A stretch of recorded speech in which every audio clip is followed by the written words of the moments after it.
विधानसभा चुनावों को लेकर हरियाणा में प्रत्याशियों का नामांकन जारी है। मंगलवार को बहादुरगढ़ सीट से कांग्रेस उम्मीदवार और मौजूदा विधायक राजेंद्र जून ने रोहतक सांसद दीपेंद्र सिंह हुड्डा की मौजूदगी में नॉमिनेशन फाइल किया।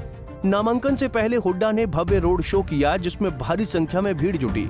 खचाखच भरे बलौर रोड पर लोगों को संबोधित करते हुए हुड्डा ने 10 साल से सत्ता में जमी भारतीय जनता पार्टी को उखाड़ फेंकने का आह्वान किया।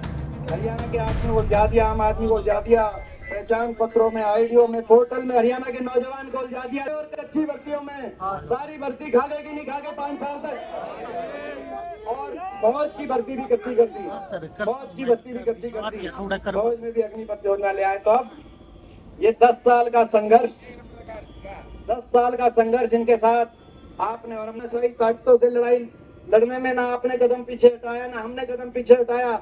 मैं तो 10 साल पहले लोकसभा में, उसके बाद पिछले 5 साल तक 15 सांसद थे हरियाणा से। आपके आशीर्वाद की वजह से राज्यसभा में मौका मिला।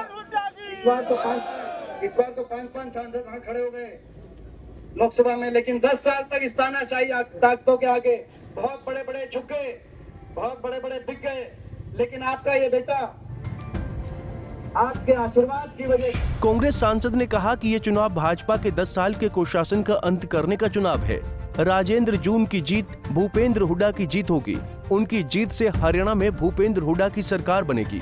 जो नामांकन हमारे प्रत्याशी राजेंद्र सिंह जून जी के लिए नामांकन में हम पहुंचे और जो जिस तरीके से लोगों में जोश आज दिखाई दिया, निश्चित तौर से बहादुरगढ़ की जनता ने ठाना है चौधरी भूपेंद्र सिंह हुड्डा जी के नेतृत्व में कांग्रेस पार्टी की सरकार को लाना है और राजेंद्र सिंह जून जी को बड़े बहुमत से जिताना है। ये आज तय हो गया है। बहादुरगढ़ की सीट राजेंद्र सिंह जून जी के, कांग्रेस पार्टी के चौधरी भूपेंद्र सिंह हुड्डा जी के मेरे पक्ष में जाएगी। ये लोगों का मन बन चुका है। तो कांग्रेस के कुछ लोगों ने बगावत की, राजेश जून की अगर बात करें तो क्या कहेंगे, मनाएंगे? देखिए, मैं समझता हूँ कि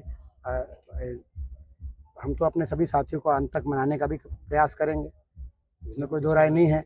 लेकिन मैं समझता हूँ कि सभी से मैं अपील करना चाहता हूँ इस अवसर पे कि 10 साल के लंबे संघर्ष के बाद ये मौका है बदलाव का, इस इलाके को आगे लेके जाने का। हरियाणा में भाजपा के कुशासन के और अत्याचार के राज का अंत करने का इस मौके के लिए सब कदम से कदम मिलाकर अपने जो है कदम से कदम मिलाकर आगे बढ़ें। और जिस तरीके से 10 वर्ष तक, जो मैंने कहा पूरी बात आपने सुनी होगी, 10 वर्ष तक एक संघर्ष का समय था। हर तरह के समय में राजेंद्र सिंह जून जी ने चौधरी भूपेंद्र सिंह हुड्डा जी का और मेरा ईमानदारी से, वफादारी से जो साथ दिया और एक ही सोच के साथ दिया कि ये इलाका आगे बढ़े और इस इलाके का कोई भला कर सकता है तो चौधरी भूपेंद्र सिंह हुड्डा जी के नेतृत्व में कांग्रेस की सरकार बनेगी, तभी ये इलाका आगे जाएगा। तो यहाँ के लोगों ने देखा भी, 10 साल की हुड्डा साहब सरकार का भी देखा है और 10 साल की भाजपा सरकार का भी देखा।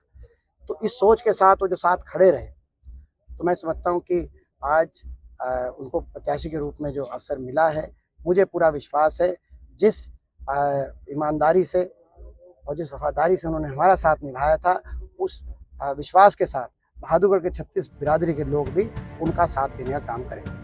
वहीं नामांकन समारोह में उमड़ी भीड़ से गदगद राजेंद्र जून ने कहा कि भूपेंद्र हुड्डा सरकार के 10 साल में बहादुरगढ़ में रामराज था। अपराधी हरियाणा छोड़ गए थे। सत्ता में आने पर हुड्डा सरकार बहादुरगढ़ में वही रामराज लाने के लिए काम करेगी। आपने देखा होगा जिस तरीके से दीपेंद्र जी ने अपने भाषण में कहा है कि राजेंद्र सिंह जून जो है हमारा जो है ईमानदार सिपाही रहा है, चाहे बुरा वक्त हो अच्छा वक्त हो। हम जो है ना इस खानदान से, हम 63 से जुड़े हुए, मेरे फादर जो है चौधरी रघुवीर सिंह के साथ जुड़े हुए थे और उसके बाद मेरे फादर के रिटायरमेंट के बाद मैं हुड्डा साहब के साथ जो है जुड़ा हुआ हूँ। और मैंने जब से 2005 में हुड्डा साहब ने टिकट दी थी, मैंने ईमानदारी से अपने हल्के में काम किया है। उनका नाम मैंने ऊँचा उठाया। 20 साल के अंदर 10 साल हमारी सरकार नहीं थी, फिर भी मैंने उनके साथ कदम से कदम मिला के उनके साथ में चला हूँ। चाहे दुख हो चाहे सुख हो, मैं उनके साथ रहा हूँ। आज उसका नतीजा है जो मुझे जो है चौधरी भूपेंद्र सिंह हुड्डा जी ने, दीपेंद्र सिंह हुड्डा जी ने बहादुरगढ़ हल्के से 5 बार प्रत्याशी बनाया है।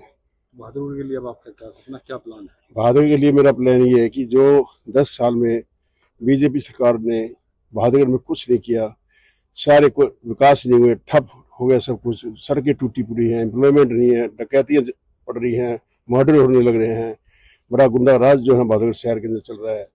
दुकानों से शाम को जो ना लूटपाट हो जाती है। तो ये राज चौटाला के टाइम पे था 2004 में, और चौधरी भूपेंद्र सिंह हुड्डा जब मुख्यमंत्री बने, सबसे पहले काम हुड्डा साहब ने किया था, बदमाशों का इलाज बांधा था। 36 इनकाउंटर किए थे, हरियाणा से सारे बदमाश भाग गए थे, राजस्थान यूपी वगैरह, और 10 साल बिल्कुल रामराज रहा।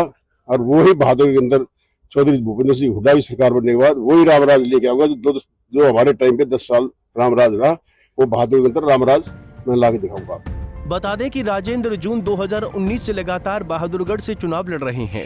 2014 में उन्हें बीजेपी के नरेश कौशिक के हाथों हार का सामना करना पड़ा था। हालांकि 2019 में फिर से जीत हासिल कर कौशिक से उन्होंने हार का बदला ले लिया। ऐसे में क्या तीसरी बार राजेंद्र जून बहादुरगढ़ से जीतकर विधानसभा पहुंच पाते हैं या नहीं, ये देखना दिलचस्प होगा। बहादुरगढ़ से प्रवीण कुमार धनखड़ की रिपोर्ट। हमसे जुड़े रहने के लिए हमारे YouTube चैनल को सब्सक्राइब करें और नई वीडियो की नोटिफिकेशन के लिए बेल आइकॉन को दबाएं। अगर आप ये वीडियो Facebook पर देख रहे हैं तो लाइक जरूर करें और ज्यादा से ज्यादा शेयर करें। धन्यवाद।